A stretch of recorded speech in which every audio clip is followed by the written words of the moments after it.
Hey, I'm TG LaFredo. Today I'm going to take a crack at the Drum Also Waltzes. This is a famous drum solo in 3/4. It's by the great Max Roach. It appeared on his 1966 record Drums Unlimited. It's an ostinato. The root of it is that you play the bass drum on beat 1, the hi-hat on beat 2, and then, the way Max played it, you rest on beat 3. That stays the same throughout, and then the challenge is to free up your hands and play whatever you can get away with over the top. So you can run through your rudiments, you can play polyrhythms and odd time signatures, you can play freeform stuff. It's a fun challenge, it's a fun exercise.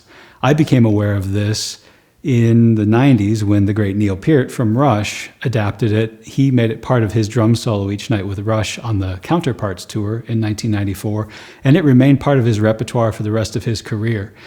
Neil really made it his own. He played the bass drum on 1 again, but he played the left foot on beats 2 and 3. And early in the solo, he would play it on the hi-hat, and then he would move his left foot to a pedal where he was triggering a tambourine sound. Again, a fun exercise. He did a lot of interesting and inventive stuff with his huge kit and all the different sounds that he had. My version won't rise to the level of either of those great solos, but it borrows more from Neil Peart's solo. So let's check it out, see how it goes.